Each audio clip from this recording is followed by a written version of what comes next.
করছি মহান রব্বুল আলামিনের আলিশান দরবারে, যে মহান আল্লাহ এই সৃষ্টি জগতের স্রষ্টা, যিনি আমাদের মালিক, যিনি আমাদের খালিক, যিনি রাজ্জাক, যিনি গফফার, সে মহান আল্লাহ যিনি আমাদের এত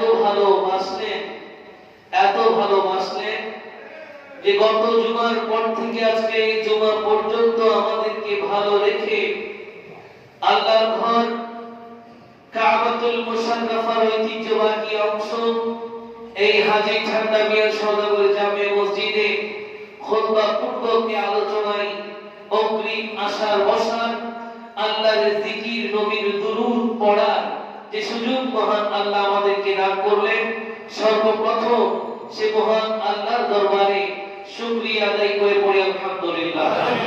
আরেকটু জবাবে লক্ষ কোটি দুরূদ আর সালাম জানাই তাজেদারে নবুয়ত, শামঈ রিসালাত, মা'দানে হিদায়াত, নূরে মুজাসসাম, নূরিল বারাম, শামসিদ দুহা, বদরিত তুজা, সদরিল উলা, নূরিল হুদা, কাফিল বারা, জনাবে আকা মুহাম্মাদুর রাসূলুল্লাহ সাল্লাল্লাহু তাআলা আলাইহি ওয়াসাল্লাম নূরানি কুদুমে আকদাসে অসংখ্যবার দুরূদ আর সালামের হাদিয়া পেশ করার পাশাপাশি লা ইলাহা ইল্লাল্লাহর দরবারে আরেকটি বার শুকরিয়া আদায় করতে চাই যে আল্লাহ আপন মহিমায় দয়া করে মায়া করে এমন নবীর উম্মত বানিয়েছেন, যেই নবী নবীদের নবী, যে রাসূল রাসূলদের রাসূল, এবং এমন এক নবীর উম্মত যে নবীর উম্মত সব নবীর সেরা উম্মত। সে নবীর উম্মতে মুহাম্মদী হওয়ার কারণে মহান আল্লাহর আরেকটি বার শুকরিয়া আদায় করে পড়ি আলহামদুলিল্লাহ। সেই সাথে আপনারা যারা দূর দূরান্ত থেকে আজকে এই নোরানি ইরফানি রূহানি মাহফিলে ইতিমধ্যে আমাদের সাথে এসে সম্পৃক্ত হয়েছেন, যারা এসেছেন, যারা আসবেন, আল্লাহ পাক সকলের উপস্থিতি কবুল আর মঞ্জুর করে আজকের উপস্থিতির বিনিময়ে কাল কিয়ামতের কঠিন ময়দানে মহান আল্লাহ সবাইকে নবীজির সুপারিশ নসিব করুক। সবাই বলি আমিন। আর একটু জবাব দেই আল্লাহ আল্লাহ আল্লাহ লা ইলাহা ইল্লাল্লাহ ও আল্লাহ আল্লাহ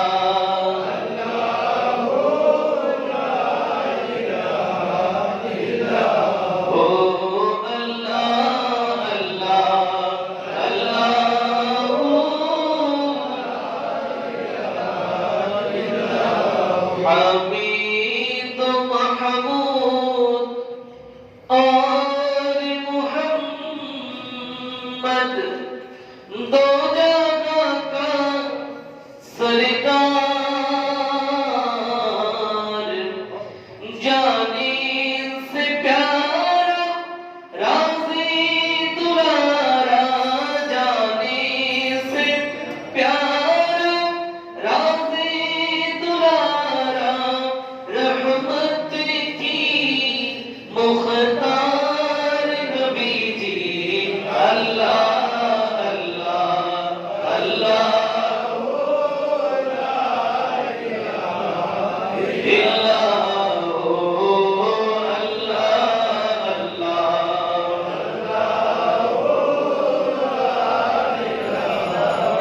इलाहा इल्लल्लाह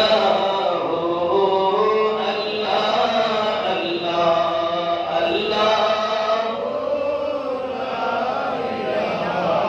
इल्लल्लाह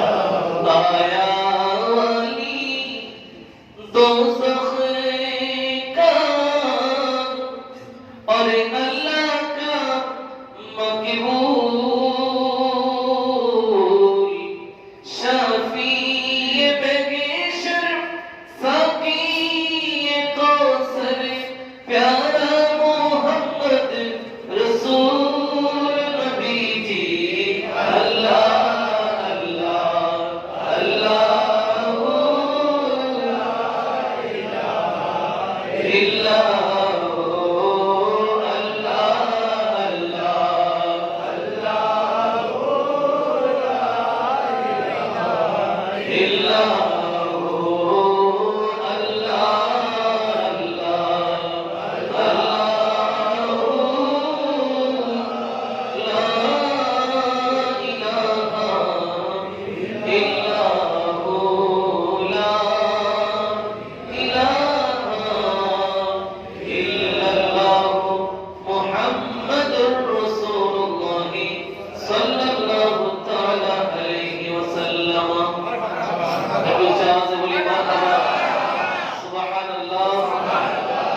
পবিত্র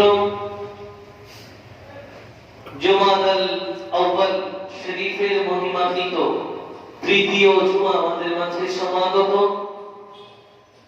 এটা রব্বুল আলামিনের মেহেরবানি যে একটু একটু করে প্রথম এবং দ্বিতীয় জুমার পরে আজকের তৃতীয় জুমা আমাদের মাঝে বর্তমান।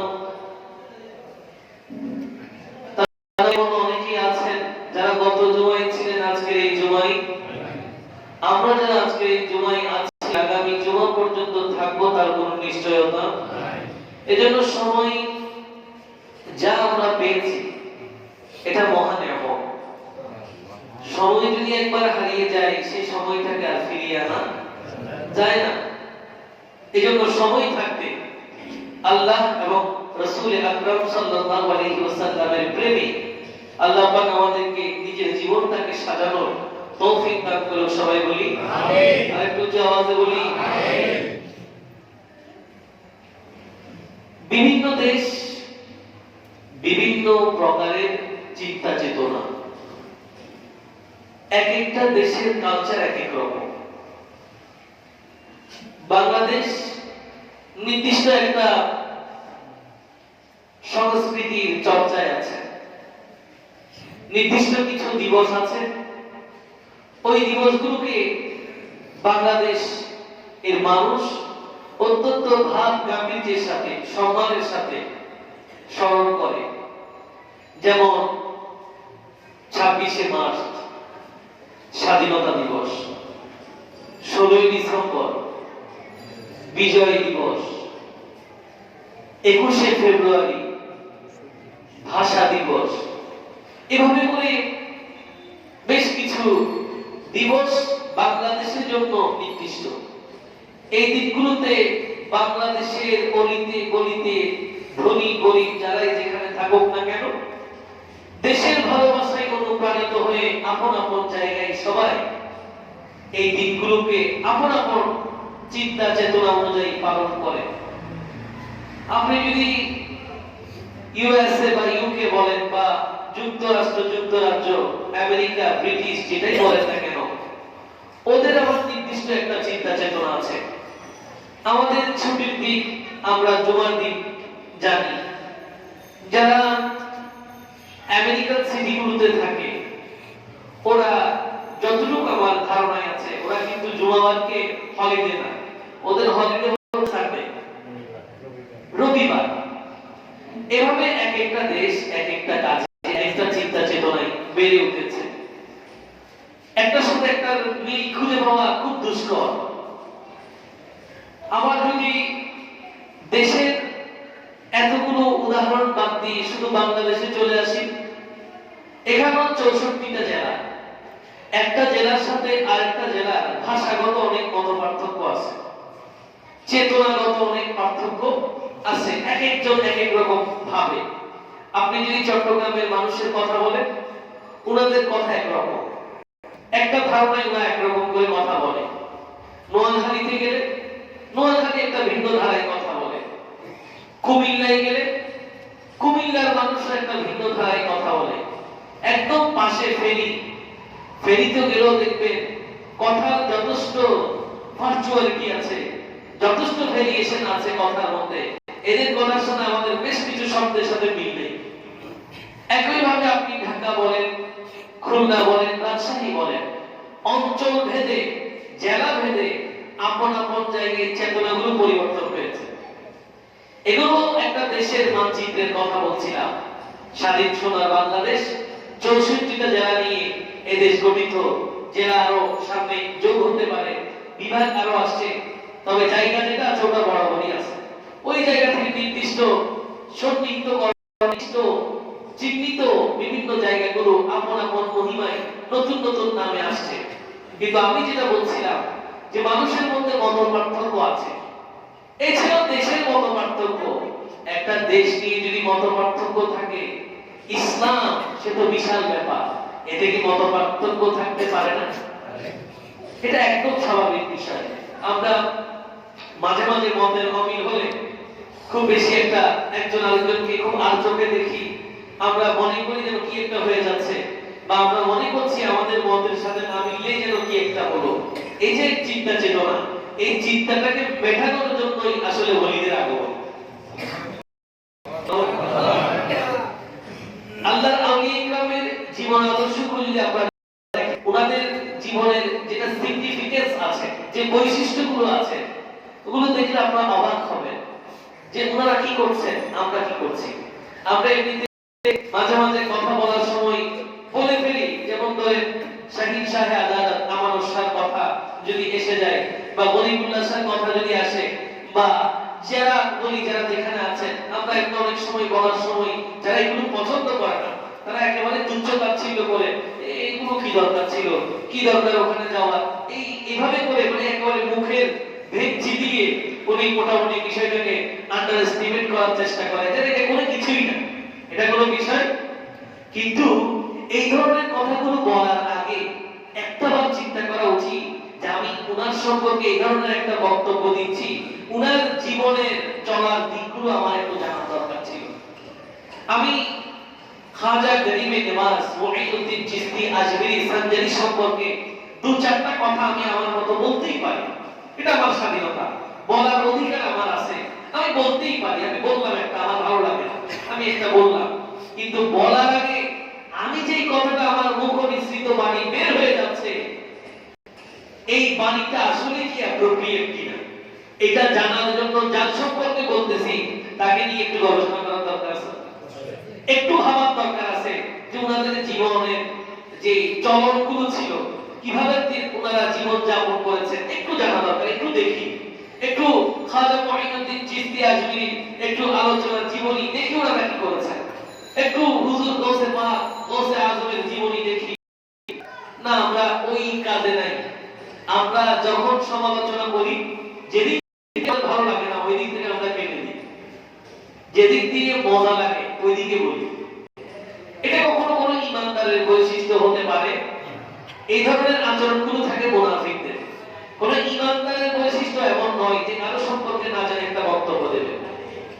আমি প্রায় সময় আপনাদেরকে বলি যে অনেক বন্ধুরা আল্লাহর আউলিয়া ইকরামের দরবারে যাওয়াকে নিষেধ করে, যে ওলিদের দরবারে কেন যাবেন, ওনাদের দরবারে গিয়ে বা কিনা, বা ওখানে গেলে সওয়াবের কোনো ছিটা ফুটা নাই, সওয়াবের কোনো সম্ভাবনা নেই, বরঞ্চ গুনাহ হতে পারে। এটা যিনি বলি বিদ্বেষী, যিনি আল্লাহর আউলিয়া ইকরামের জীবন আদর্শে যারা বিশ্বাসী নয়, এরা এই ধরনের দু চারটা কথা বলে দেয়, কিন্তু তারা কিছু অসঙ্গতিও তুলে ধরে যে ওখানে আমি গিয়েছিলাম এরকম একটা ঘটনা ঘটেছে, ওখানে আমি গিয়েছিলাম এই ধরনের একটা ঘটনা ঘটেছে যেটা হওয়ার কথা ছিল না।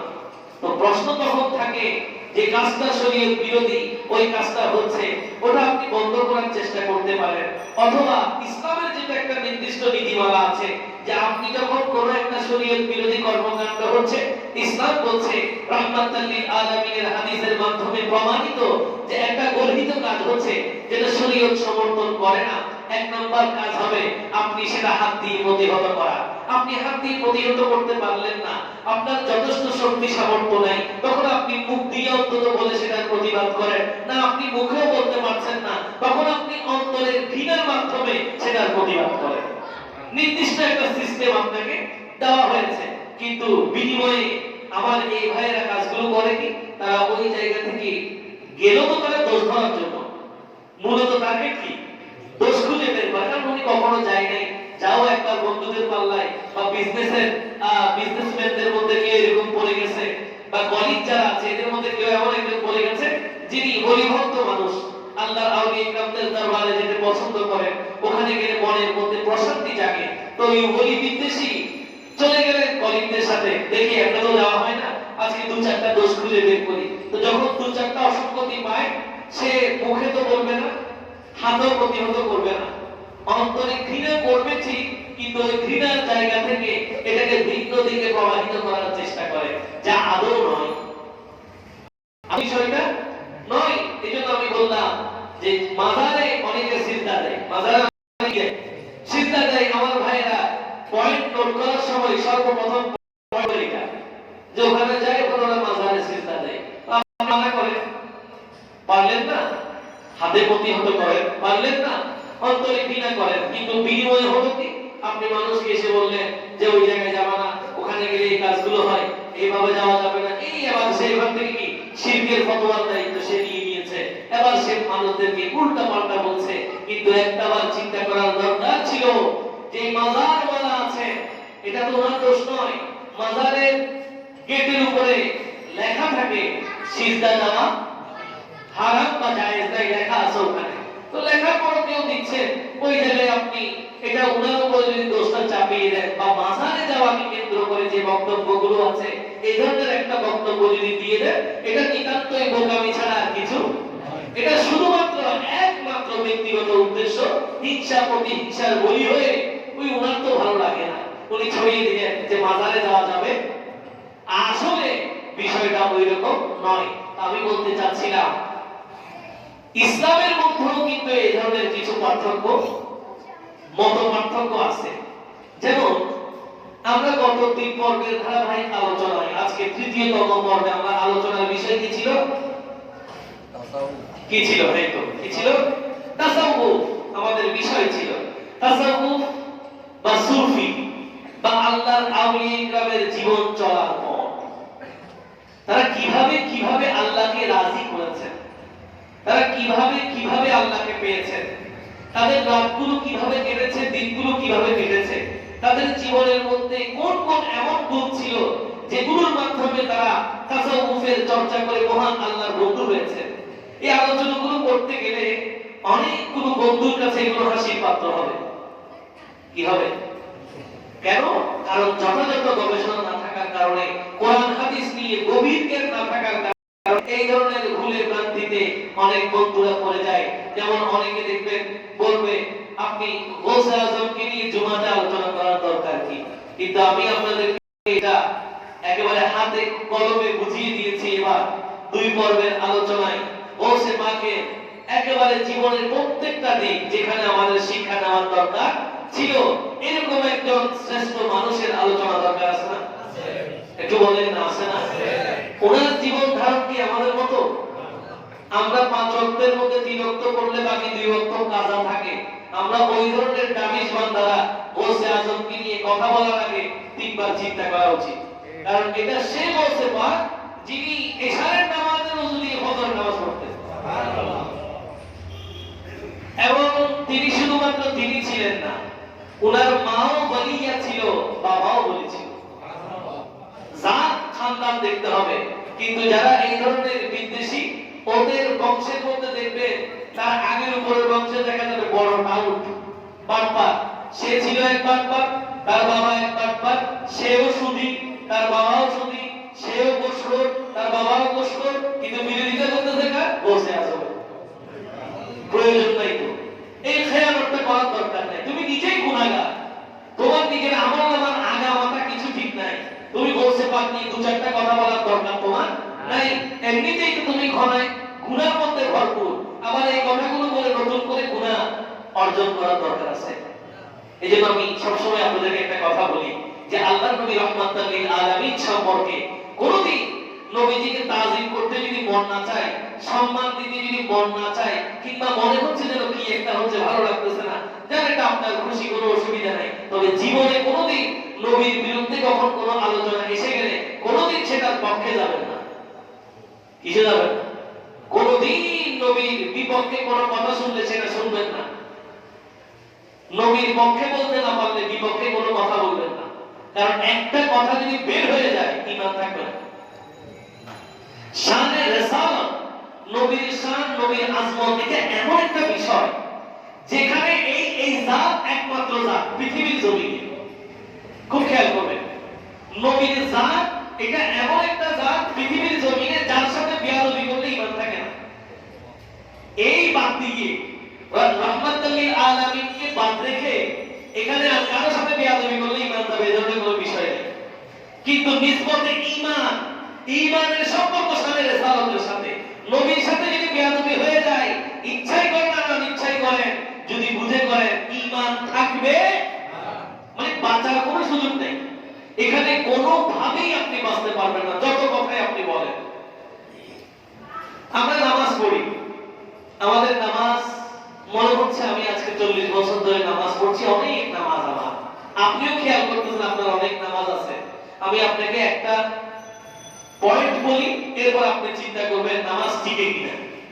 আল্লাহ পাক বলছেন যারা গীবত করে, কি করে? গীবত করে, পরনিন্দা করে, পরচর্চা করে, একটা কাজ, অহংকার, লোভ অনেক আছে, আমি একটা বললাম, গীবত, পরনিন্দা, পরচর্চা, যেটা করার মাধ্যমে বান্দার আমলগুলো শূন্য হয়। কি হয়? এবার আপনার 40 বছর ইবাদতের সাথে সাথে যদি গীবতটাও থাকে, ইবাদত টিকবে? এক। 2 নম্বর বিষয়, আপনি প্রচন্ড পরিমাণের অহংকারী। কি? প্রচন্ড পরিমাণ অহংকারী, অসংখ্য আপনার মধ্যে এমন কিছু বিষয় ভর করেছে যে আপনি আপনার মধ্যেই ব্যস্ত, আমি সমাজ সেরা, আর কেউ নেই, আর কেউ। এই কাজটার সাথে 40 বছরের ইবাদত যদি সাথে সাথে থাকে, আমল নামা শূন্য।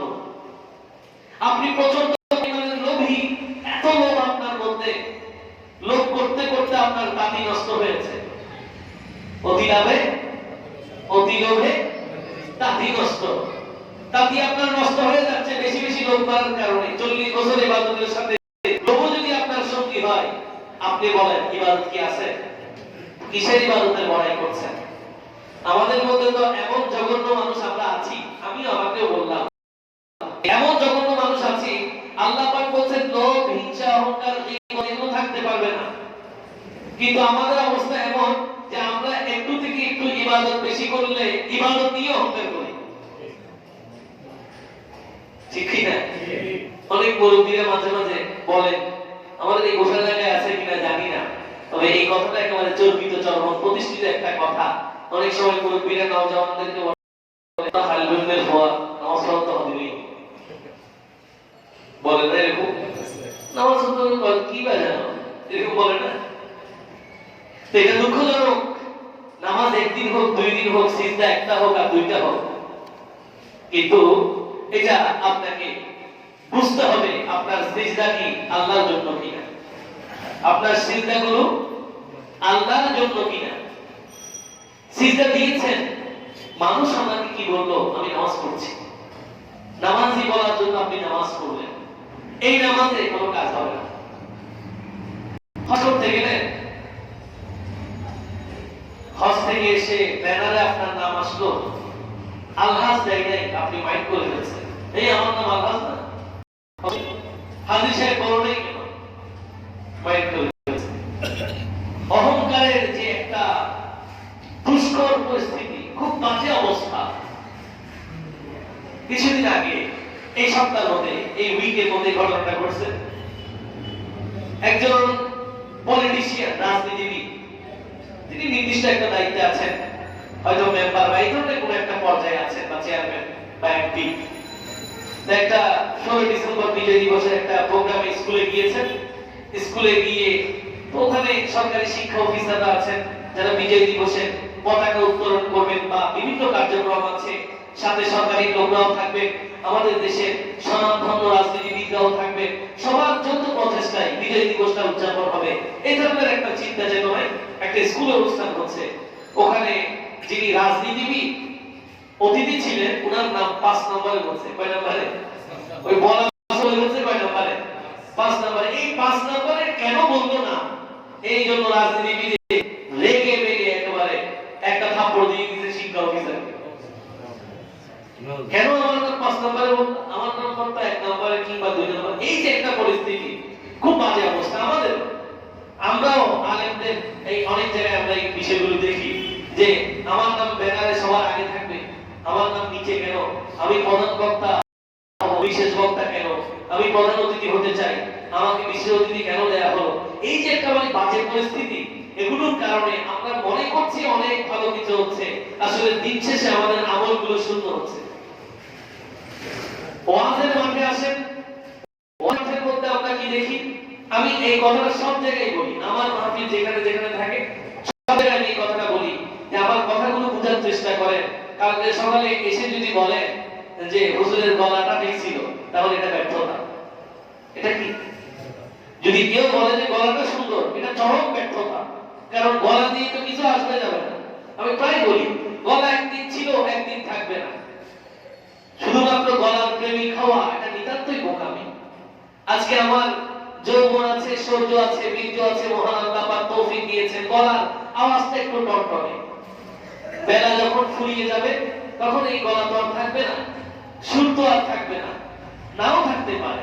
তো সেদিন কি আপনি ফেলে দেবেন?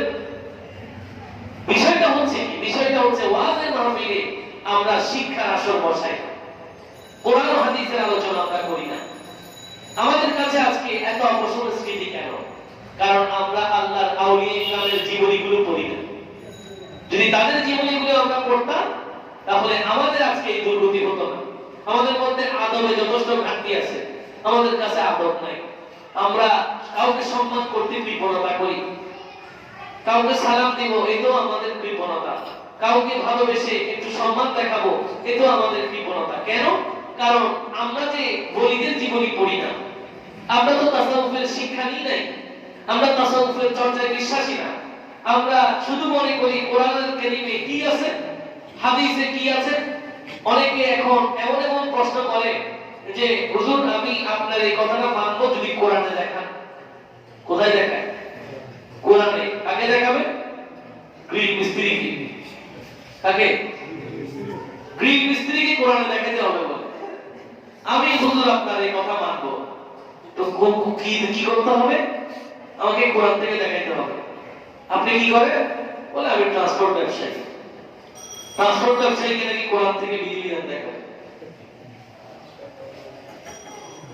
হুজুর আমি এই আমলটা করি। কি করে? এটা করি। কোথায় আছে? বুখারীতে আছে। আপনি কি করেন? আমি হুজুর এই তো শাকসবজি বিক্রি করি। এই যে একটা বাজে ট্রেন্ড শুরু হয়ে গেছে, খুব বাজে অবস্থা। আপনারা মাঝে মাঝে মসজিদের মধ্যে কিছু মানুষকে দেখেন একটু ভিন্ন আকারে নামাজ পড়ে। এদের এই দুর্গতি কেন জানেন? এদেরকে ফার্স্ট ডোজ যেটা বেসিক ভ্যাকসিন যেটা দেওয়া হয়েছে, বলছে তোমরা সব সময় ইমাম সাহেব খতিব সাহেব থেকে যোজন যোজন দূরত্বে থাকবা। এদের কাছে যাওয়া না, এদের কাছে গেলেই তো ধরা। কাছে গেলে কি ধরা? কারণ ফার্স্ট ডোজ নেওয়ার পরে সেকেন্ড ডোজ, সেকেন্ড ডোজের পরে বুস্টার ডোজ করতে আস্তে আস্তে ওইটা দিয়ে তারপরে আবার হুজুরের সাথে ওই দেখা করবা। তখন তোমার তো আর তোমার মধ্যে তখন আর আদব থাকবে না, যা ইচ্ছা তা বলো হুজুরকে, প্রয়োজন গালাগালিও করো না, অসুবিধা নেই। বাস্তবতা এটা আমরা একেবারে মানে বিষয়টা হাসি তৈরিয়ে দিতে হবে, এটা কিন্তু বাস্তব নির্মম বাস্তবতা। তাইলে এই ভুলগুলো কেন হচ্ছে? একটা ছেলে নামাজ পড়বে, নামাজের নীতিমালা জানবে, সে কার থেকে জানবে? মসজিদের ইমাম সাহেব থেকে জানবে। সে কার থেকে জানবে? মসজিদের খতিব সাহেব থেকে জানবে। কোরআনুল কারীম শিখতে মসজিদের হুজুরদের কাছে আসবে। ওমা, সে যদি একজন ব্যবসায়ী থেকে যদি কোরআন শরীফ শিখতে যায় তাহলে বোকামি হবে। উনি ব্যবসা শেখাবেন, উনি আপনাকে কোরআন শেখাবেন না তো, ঠিক না? প্রত্যেকের একটা নির্দিষ্ট একটা ক্ষেত্র আছে না, নির্দিষ্ট একটা ধারা আছে। তো এই ছেলেগুলোকে দেখবে এরা পেছনে আসে নামাজ পড়ার জন্য, পেছন পেছন আবার চলে যায়। খুব বেশি একটা যে লাস্টিং করে তাও কিন্তু না, যদি নামাজ পড়বে অনেক জায়গায় আমি ওদেরকে ফার্স্ট শুরু থেকে আজকে থেকে 2-3-4 বছর আগের কথা বলতেছি, এরা প্রথম প্রথম যখন এই ধরনের নামাজ পড়তো পিছনে জোরে আমি বলে মধ্যে একটা মোটামুটি হাহাকার, হঠাৎ করে নামাজের মধ্যে জোরে একটা আমি বলে প্রচার করে দিয়েছে, মানুষের যথেষ্ট নড়েচড়ে দাঁড়াইছে। কি ঘটনা? হঠাৎ করে কি ভূমিকম্প হইল কিনা? এই অবস্থা কেন? এই ধরনের একটা পরিস্থিতি, পেছনে দেখবে দেরি, উনি সালাম ফেলে চলে গেছে। সালাম ফেলে এই যে একটা বাজে পরিস্থিতি কেন জানেন? একমাত্র আলেমদের নিসবত থেকে মানুষ ছুটে গেছে। ওলির দরবারে যায় না, ওর কাছে আদব থাকবে কেন? আদব থাকতে হলে ওলিদের দরবারে যেতে হবে। মসজিদে আপনি আসবেন, আপনি আদব শিখতে পারবেন। নামাজের মধ্যে একটা নির্দিষ্ট নীতিমালা আছে না? নামাজে যখন আপনি দাঁড়ান, প্রথমে যখন দাঁড়ান, তখন আপনার চোখগুলো থাকে কোথায়?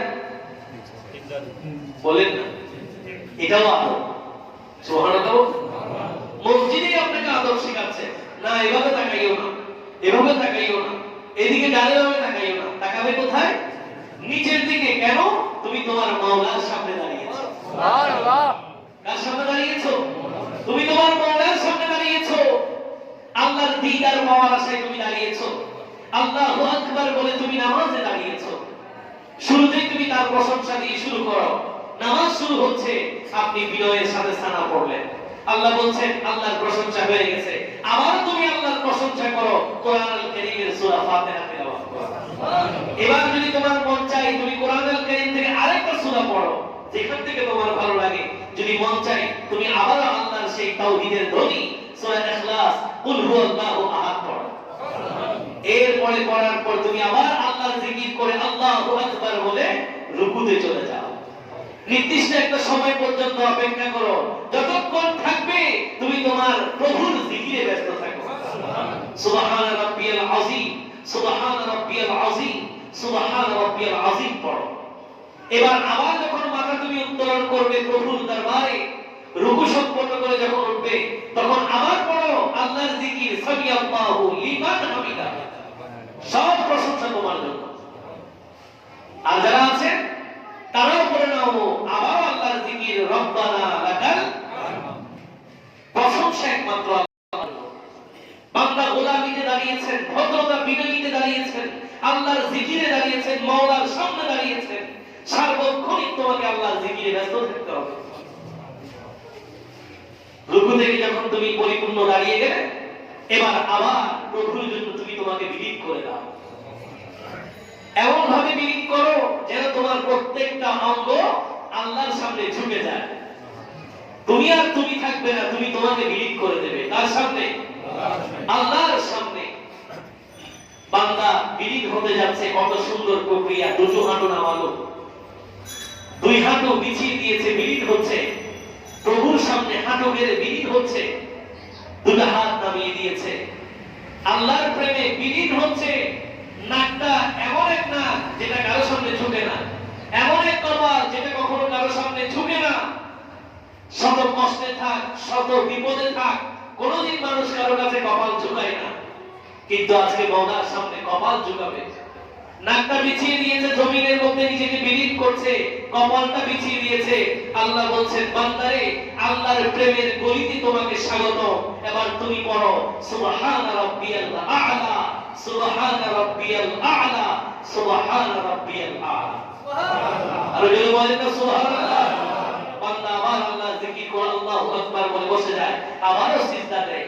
এই যে আদবের এক প্রক্রিয়া, বান্দা দাঁড়িয়েছে কার সামনে? আল্লাহ। আর যদি বলেন আল্লাহ, আর উচ্চ আওয়াজ বলে আল্লাহু আকবার, আর চিৎকার দিয়ে বলে আল্লাহু আকবার। বান্দা আল্লাহর সামনে দাঁড়িয়েছে, সর্বোচ্চ ভদ্রতা বিনয় নিয়ে দাঁড়াতে হবে।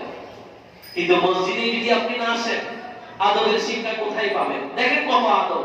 মসজিদের মধ্যে যখন আপনি আসবেন, সর্বপ্রথম প্রথম কাতার আপনাকে পূর্ণ করতে হবে, এরপরে দ্বিতীয় কাতার, এরপরে তৃতীয় কাতার, এরপরে চতুর্থ কাতার। নির্দিষ্ট একটা নীতিমালায় কাতারগুলো পূর্ণ হবে। আপনার ইচ্ছা হলো আপনি প্রথম কাতারে দাঁড়ালেন দুইজন, আর দুইজন একেবারে শেষে, তারপরে আল্লাহু আকবার বলে নামাজ শুরু হবে না। এখানেও আপনার কোনো কথা চলবে না। এটাও নিজামে মুস্তাফা রাহমাতাল লিল আলামিন কাতারের বিধান তোমাদেরকে শিখিয়ে দিয়েছেন। স্বয়ং ইমামুল মুরসালিনের ইমামতিতে সাহাবায়ে কেরাম নামাজ আদায় করেছেন। সুবহানাল্লাহ। আপনাকে বিধিবিধান ওটাই অনুসরণ করতে হবে। আদব, আপনার যা ইচ্ছা আপনি তা করতে পারেন, সেটাই বলছি না। যখন আপনি মসজিদে আসবেন, যখন আপনি রাহমাতাল লিল আলামিনের দরবারে রওজায়ে মুস্তাফাতে যাবেন, আপনি যখন আল্লাহর আউলিয়া ইকরামদের দরবারে যাবেন, আপনার অন্তরটা নরম হয়ে যাবে, আপনার অন্তর বিনয়ী হয়ে যাবে। তবে সেই অন্তরটাকে হিংসা অহংকার মুক্ত রাখতে হবে। তবেই দেখবেন আপনি আপনার সেই ফিউজার যেটা নেওয়া দরকার সেটা আপনি পাবেন। তা না হলে সবাই সুগন্ধ পায় না। সবাই সুগন্ধ। বলছিলাম তাসাউফের 4 পর্বের আলোচনায় 3 পর্বের আজকের এই আলোচনার মধ্যে গত 2 পর্বে আমরা আলোচনা করেছি তাসাউফ লিখতে 4টা অক্ষর লাগে। কয়টা? 4টা অক্ষর লাগে। প্রথম অক্ষরটা কি ছিল? সবাই একটু বলেন। তা। কি ছিল? তাতে হচ্ছে তওবা। তাতে কি? তওবা। তওবা।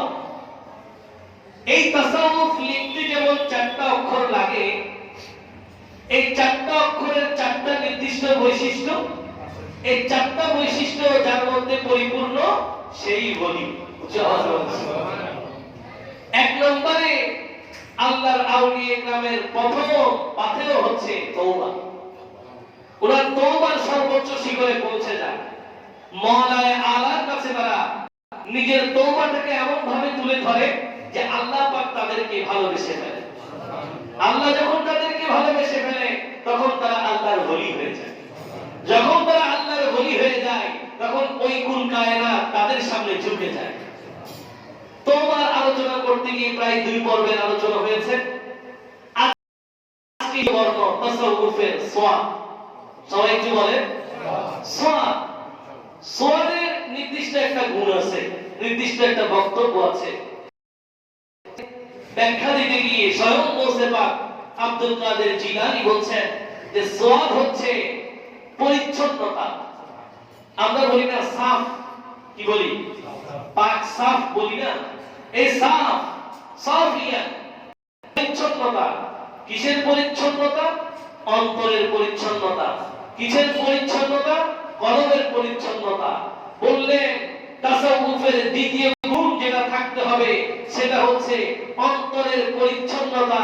মানে অন্তরকে এমন ভাবে পাক পঙ্কিলতা থেকে পবিত্র করতে হবে পৃথিবীর কোন পার্থিব জৈবিক চাহিদা ওই অন্তরে স্থান পেতে পারে না।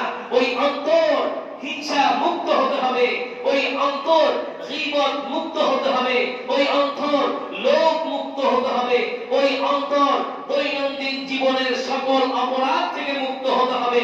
ওই অন্তরে কোনো লোভ থাকতে পারবে না, কোনো লালসা থাকতে পারবে না, কোনো অন্যায় ওই অন্তরের চিন্তায় আসতে পারবে না।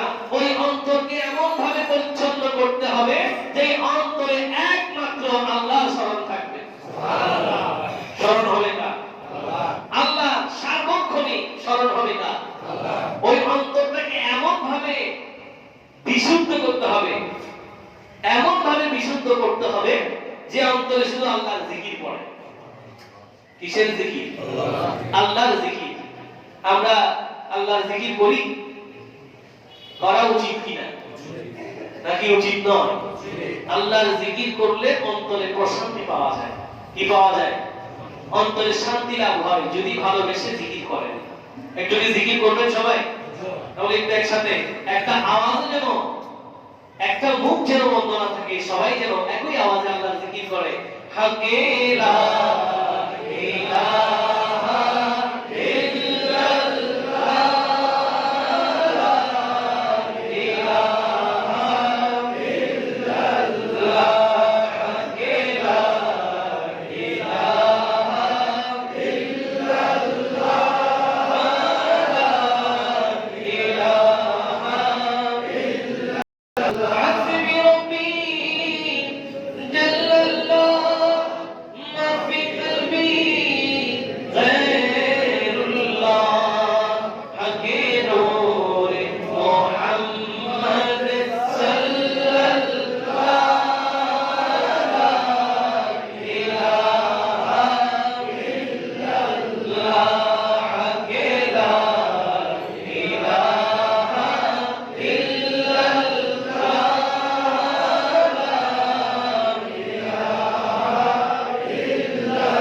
লা ইলাহা ইল্লাল্লাহ মুহাম্মাদুর রাসূলুল্লাহ সাল্লাল্লাহু তাআলা আলাইহি ওয়াসাল্লাম। সবাই উচ্চ আওয়াজে পড়ি সুবহানাল্লাহ, পড়ি সুবহানাল্লাহ। সার্বক্ষণিক আল্লাহর জিকির করতে হবে। অন্তরটাকে এমন ভাবে পরিচ্ছন্ন করতে হবে যে অন্তরটাই আল্লাহর জিকিরকে খুঁজবে। আল্লাহকে পাওয়ার তাড়না তাকে পেয়ে বসবে, প্রত্যেক ক্ষণে ক্ষণে তার আল্লাহর কথা মনে পড়বে। এই জন্য রব্বুল আলামিন হাকিমুল হাকিমিন পবিত্র কোরআনুল আযীমে ঈমানদারদেরকে বলেছেন, বিসমিল্লাহির রহমানির রহিম, সুবহানাল্লাহ, ইয়া আইয়ুহাল্লাযীনা আমানু কুরুল্লাহা যিকরান কাসীরা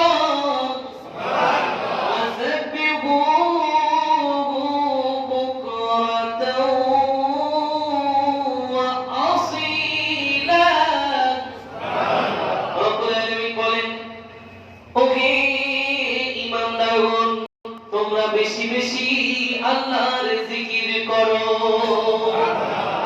বেশি বেশি আল্লাহর জিকির করো এবং সকাল সন্ধ্যায় আল্লাহর প্রেমে তুমি কাটাও। তোমার সকালটাকে আল্লাহর জিকিরে সাজাও, তোমার সন্ধ্যাটাকে তুমি আল্লাহর জিকিরে সাজাও, তোমার দিনটাকে তুমি আল্লাহর জিকিরে সাজাও, তোমার রাতটাকে তুমি আল্লাহর জিকিরে সাজাও। আল্লাহ আমাদেরকে রাত দিন ক্ষণে ক্ষণে আল্লাহর নাম জপার তৌফিক দান করুন। সবাই বলি আমিন।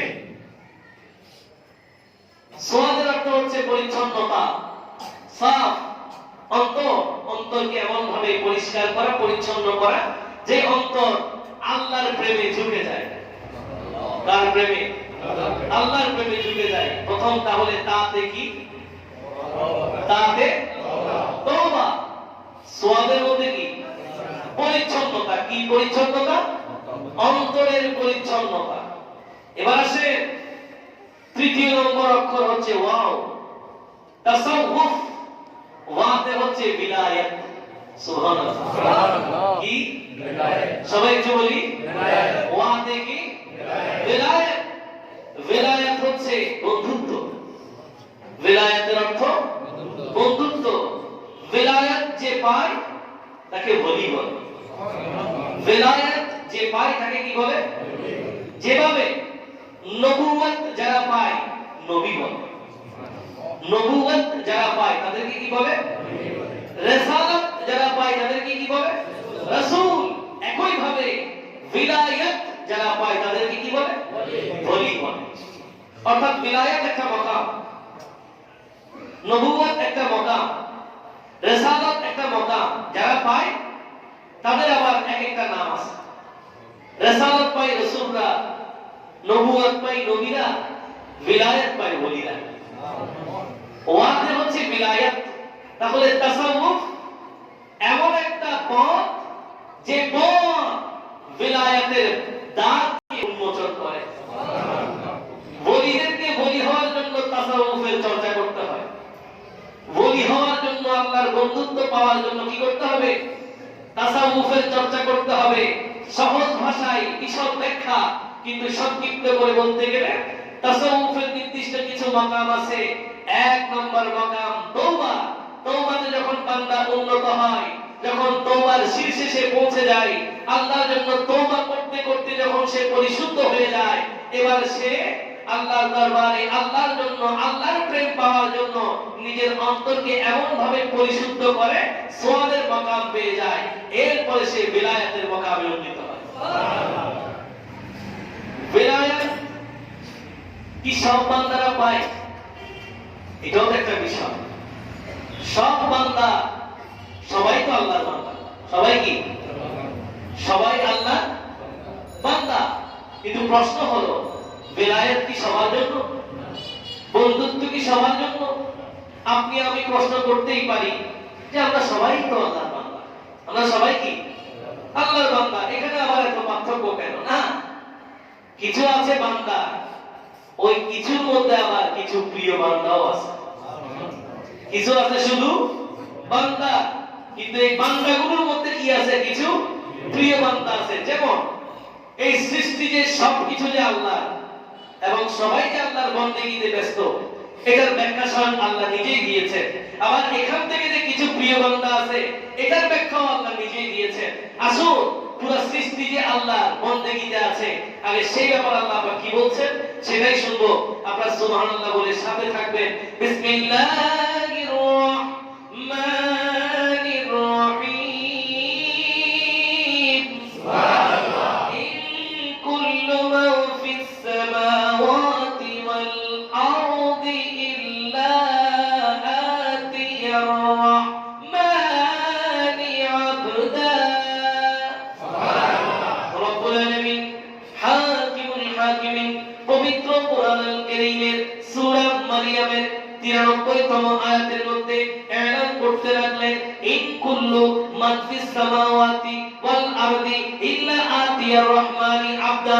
এই আসমান জমিনের মধ্যে যা কিছু আছে সবগুলো আল্লাহর কাছে, সবগুলো আল্লাহর কাছে আল্লাহর বন্দেগী হিসেবে, বান্দা হিসেবে উপস্থিত হবে। সব আল্লাহর বান্দা।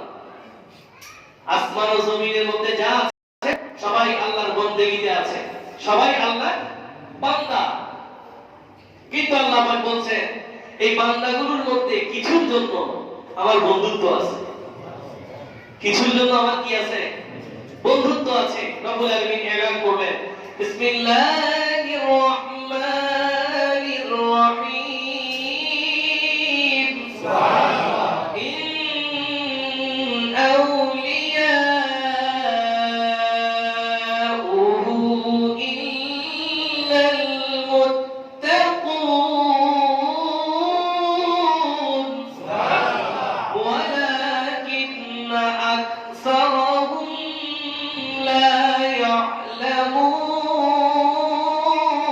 সুবহানাল্লাহ। রব্বুল আলামিন হাকিমুল হাকিমিন পবিত্র কোরআনুল কারীমের সূরা আনফালের 34তম আয়াতের মধ্যে এলান করতে লাগলেন আল্লাহর বন্ধুত্ব একমাত্র মুত্তাকি বান্দাদের জন্য। কাদের জন্য? মুত্তাকি বান্দাদের জন্য, তাকওয়া ফরজদার যারা, এদের জন্য আল্লাহর বন্ধুত্ব। আল্লাহ পাক বলছেন, ওয়ালাকিন আকসারাহুম লা ইয়ালামুন। অথচ অধিকাংশ তা জানে না, অধিকাংশ তা জানে না যে আল্লাহর নির্দিষ্ট কিছু বন্ধুত্ব আছে এবং জগতে আল্লাহর কিছু বন্ধুও আছে। জগতে আল্লাহর কি আছে? কিছু বন্ধুও আছে যাদের জন্য আল্লাহ পাক বন্ধুত্ব ঘোষণা করেছে, যারা আল্লাহর বন্ধু হয়েছে। ইন আউলিয়াউহু ইল্লাল মুত্তাকুন। আল্লাহর বন্ধুত্ব শুধু মুত্তাকিনের জন্য। তাদের জন্য বন্ধুত্ব খাস নয়, সবার জন্য বন্ধুত্ব। কেউ বান্দা, কেউ কি বান্দা, আর কেউ প্রিয় বান্দা। সুবহানাল্লাহ। কেউ মাত্র শুধুমাত্র 5 ওয়াক্ত নামাজ পড়ে, কেউ আবার তাহাজ্জুদ পড়ে। সুবহানাল্লাহ বলে। কেউ দিনে আল্লাহকে 100 বার স্মরণ করে, আল্লাহ আল্লাহ জিকির করে। কেউ বা আবার 1000 বার করে, কেউ বা আবার 2000 বার করে, কেউ আবার জীবনের প্রতিটা ক্ষণে ক্ষণে আল্লাহ জিকির করে। সবাই কি এক? সবাই এক নয়, সবার মধ্যে একটা পার্থক্য আছে। এজন্য ওয়াদে হচ্ছে বিলায়াত। ওয়াদে কি? বান্দা যখন বিলায়াতের মাকামে উত্তীর্ণ হয়ে যায়, বিলায়াতের মাকামে পৌঁছে যায়, তখন আল্লাহ তার বন্ধু হয়ে যায়। আল্লাহ কি হয়ে যায়? বান্দার বন্ধু হয়ে যায়। বান্দা তার জীবনের প্রত্যেকটা ক্ষণ আল্লাহর জন্য সঁপে দেয়। আল্লাহর জন্য কি দেয়? সঁপে দেয়। তখন আল্লাহ পাক তার জিম্মা নিয়ে নেয়। যেমন রব্বুল আলামিন পবিত্র কোরআনুল কারীমে এলান করেছেন, বিসমিল্লাহির রাহমানির রহিম। সুবহানাল্লাহ। আল্লাহু ওয়ালিয়ুল্লাযীনা আমানু ইউখরিজুহুম মিনাজ যুলুমাতি ইলান নূর। রব্বুল আলামিন হাকিমুল হাকিম পবিত্র কোরআনুল কারীমের সূরা বাকারার 257তম আয়াতের মধ্যে এলান করতে লাগলেন, আল্লাহ ওই সকল ঈমানদারদের অভিভাবক হয়ে যায়, ওলি হয়ে যায়, বন্ধু হয়ে যায়, গার্ডিয়ান হয়ে যায়। তখন আল্লাহ যখন বান্দার বান্দাকে অন্ধকার থেকে আলোর পথে নিয়ে আসে। আর যারা বলেন না সুবহানাল্লাহ। বান্দা যখন আল্লাহর বন্ধুত্ব চায়, রব্বুল আলামিন বলেন ইন আউলিয়াহু ইল্লাল মুত্তাকুন। বেলায়াত বন্ধুত্ব শুধুমাত্র মুত্তাকিদের জন্য, ওলিদের জন্য। ওলি যখন আল্লাহর বন্ধু হয়ে যায় তখন আল্লাহ তার ওলি হয়ে যায়। যেমন ওয়াইসুল করণী, আমরা অনেকে ওয়াইসুল করণী জীবনে বিশ্বাস করি না, ওয়াইসুল করণী বিশ্বাস করি না, অথচ ওয়াইসুল করণীর জন্য আমরা অবাক হবেন। কখনো কি আপনাদেরকে বলেছি কিনা আমার ঠিক স্মরণে পড়ছে না, বিশ্ববিখ্যাত হাদিসের গ্রন্থ সহিহ মুসলিম, ইমাম মুসলিম রাহমাতুল্লাহ আলাইহি, বিশ্ববিখ্যাত হাদিস, যে কিতাবগুলোর প্রত্যেকটা হাদিস সহিহ বলে সবার কাছে প্রমাণিত। সহিহ মুসলিমের মধ্যে ওয়াইসুল করণীর জন্য একটা অধ্যায় আছে। সুবহানাল্লাহ বলবেন না? ওয়াইসুল করণী কি নবী ছিল? উনি কি সাহাবী ছিল? না, সাহাবীও ছিল না, নবীকে দেখে নাই, কিন্তু নবীর আশিক ছিল। এই কেমন আশিক, নবীরই কেমন প্রেমিক, এমন প্রেমের মাকাম পেয়েছে আপনি একটু চিন্তা করলে বুঝতে পারবেন যে ইমাম মুসলিম রাহমাতুল্লাহ আলাইহি ওনার হাদিসের মধ্যে সহিহ সনদে ওয়াইসুল করণের নামে হাদিসের একটা অধ্যায় করেছে। সুবহানাল্লাহ। কেমনে হয়েছে? সে ওয়াইসুল করণী একদিন ভেড়া, ছাগল, গরু এই ধরনের পশু নিয়ে সমুদ্রের পাড়ে তাদেরকে চড়াচ্ছেন। এদিকে তিনি ইবাদত করতেছেন, ওদিকে ওনার পশু পাখিগুলো যেগুলোকে তিনি নিয়ে এসেছেন, যে প্রাণীগুলো, গরুগুলো চড়তেছে, ঘাস খাচ্ছে, আর এগুলোকে পাহারা দিচ্ছে বাঘ। কি দিচ্ছে? বাঘে পাহারা দিচ্ছে। বাঘ কি পাহারা দেওয়ার মানুষ? বাঘ কি পাহারা দেওয়ার প্রাণী? তার তো নিয়মের মধ্যে পাহারা নাই, তার নিয়মে খাওয়া আছে, পাহারার কোনো নীতিমালা। আপনি যদি মহব্বত করে যদি মুরগিকে যদি শিয়ালকে বলেন একটু একটু দেখেন না, সে এমন ভাবে দেখতে পরবর্তীতে আপনি তাকে আর খুঁজে ঠিকই না। তো বাঘে কি আপনার মুরগিকে মহব্বত করবে? এক মানুষ পথের পথিক, তিনি যাচ্ছেন, দেখলেন এদিকে ওয়াইসুল করণী ওনার গরুগুলো ঘাস খাচ্ছে, চলতেছে, আর এগুলোকে পাহারা দিচ্ছে বাঘে। এবার চিন্তা করলেন ঘটনা কি? ওয়াইসুল করণীর পাশে কি বসে রইবে ওনার নামাজ, ওনাকে জিজ্ঞেস করলেন। ওয়াইসুল করণী বলছেন কি ব্যাপার, আপনি এখানে কেন আসছেন? বলে আমার একটা প্রশ্ন ছিল, তবে আমার প্রশ্নের আগে আপনার প্রশ্নগুলো একটু আমাকে বুঝিয়ে দেন, আমি একটা বিষয় বুঝতেছি না। কি? আপনি এখানে নামাজ পড়তেছেন, ওখানে আপনার গরুগুলো চলতেছে, কিন্তু এই চলতেছে এদেরকে বাঘে পাহারা দিচ্ছে, বিষয়টা তো বুঝলাম না। তিনি বলতেছেন বিষয়টা একেবারেই সহজ। বিষয় কি? একেবারে সহজ। আমি আমাকে প্রভুর জন্য বিলীন করে দিয়েছি। সুবহানাল্লাহ। আর যদি বলেন না সুবহানাল্লাহ, আমি আমাকে আমার প্রভুর জন্য কি করেছি? বিলীন করে দিয়েছি। এজন্য আমার জিম্মাদারি আমার প্রভু নিয়ে নিয়েছে। সুবহানাল্লাহ। আল্লাহ পাক, আমি যখন আমার সময় থেকে সময় বের করে আল্লাহর প্রেমে, আল্লাহর জন্য আমার সময় খরচ করতেছি, আল্লাহ পাক তখন আমার জিম্মাদারি নিয়ে তিনি প্রাণীদের মধ্যে আমাকে দায়িত্ব দিলেন যে আমার এই বান্দার কাজগুলো তুমি করে দাও। সুবহানাল্লাহ। সহজ বিষয়। তুমি যদি বান্দার হয়ে যাও, তুমি যদি আল্লাহর হয়ে যাও, আল্লাহ তোমার হয়ে যাবে। সুবহানাল্লাহ। এইজন্য আল্লাহর কাছে যখন চাইবেন বেশি বেশি চাইবেন, কারণ ওখানে ফজিলের কোনো অভাব নেই। সুবহানাল্লাহ। এগুলো আল্লাহ পাকের ইচ্ছা। আমি গত জুমার মধ্যে যখন মেহরাবে দাঁড়ালাম, তো আলোচনা শুরু করবো, আমার মনের মধ্যে বিষয়টা হঠাৎ করে আসলো যে আমাদের মসজিদে 4, 5, 6, 7 কাতারের কার্পেট আছে।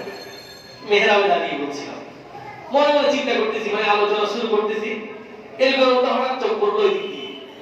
আমি দেখলাম যে কিছু মানুষ মনে হয় এত ঠান্ডার মধ্যে শৈত্য প্রবাহ চলছে, একটু কষ্ট হবে মানুষের, এটা ভাবছিলাম। তো খেয়াল করছিলাম যে দেখি একটু বিষয়টাকে তুলে ধরবো কিনা, এই ধরনের খেয়াল ছিল, তবে আমি আর বলি নাই। দেখেন, আমি গত জুমার মধ্যে মেহরাবে দাঁড়িয়ে বিষয়টা চিন্তা করলাম, আল্লাহ পাক এমন একটা বিষয় করে দিলেন যে এই জুমায় এসে তোমার জন্য সেই বিষয়টা ভরপুর থাকবে। সুবহানাল্লাহ। একজন হয়ে গেল, তিনি দিয়ে দিলেন আমাকে। আমার মোতাল্লি সাহেব ফোন করে বলছে গতকাল বিকেলে যে এই ধরনের একটা ব্যবস্থা হলো, তখন আমি ওনাকে এই বিষয়টা বললাম যে আমি গত জুমায় এই বিষয়টা চিন্তা করতেছিলাম। আল্লাহ পাক কাকে কিভাবে চায় কেউ বলতে পারে না। এই যে আপনারা এত ভালোবাসেন, একটা জুমায়, গত জুমার আগের জুমায় আমি আপনাদেরকে বলেছিলাম যে আমার কুবাটা হারিয়ে গেছে। কি হারিয়ে গেছে? আমার কুবাটা আমি আস্তে আস্তে হারাই ফেলছি। আপনারা অবাক হবে যে আমি এই বিষয়টা আপনাদেরকে কনসাল্ট করব, জানালাম যে আপনারা কেন আজকে আমাকে এভাবে দেখছেন, কুবা ছাড়া শুধু কুটি দিয়ে আমি জুয়া পড়াচ্ছি, এই বিষয়টা শুধু ব্যাখ্যা দিলাম।